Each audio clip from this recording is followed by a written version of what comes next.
جو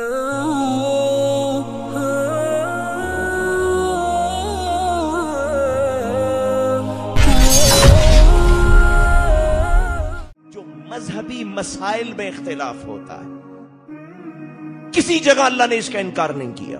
یہ اختلاف تو صحابہ میں موجود تھا، رسول اللہ کی موجودگی میں موجود تھا۔ حضور علیہ الصلوۃ والسلام نے غزوہ خندق سن 5 ہجری دشمن کے خیمے اکھڑ گئے، بھاگ گیا۔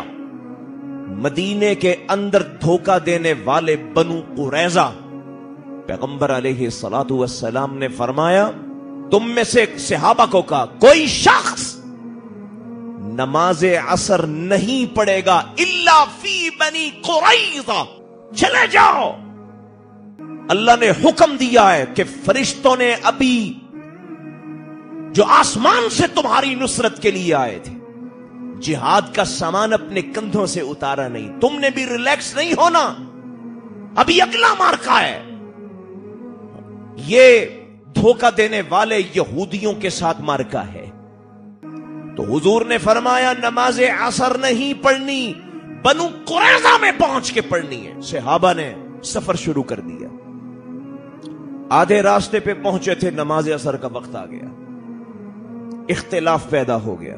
کچھ صحابہ نے کہا جناب حضور علیہ الصلوۃ والسلام کا مقصود یہ تھا کہ جلدی چلے جاؤ، مدینہ سے نکلو، پہنچو اس منزل پہ جس کی طرف جانے کا آسمان سے حکم آ گیا ہے۔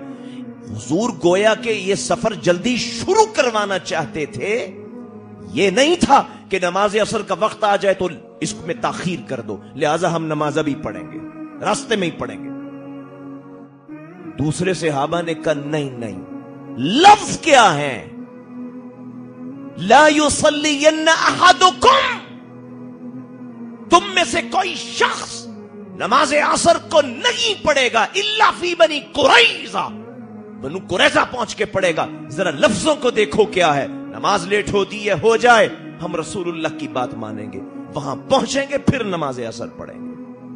اختلاف ہو گیا نا، مذہبی مسئلے پہ اختلاف ہوا، رسول کائنات صلی اللہ علیہ وسلم کے پاس کیس چلا گیا۔ حضور نے فرمایا کوئی بات نہیں، جنہوں نے راستے میں پڑھ لی انہوں نے بھی صحیح کیا، جنہوں نے وہاں جا کے پڑھی انہوں نے بھی صحیح کیا۔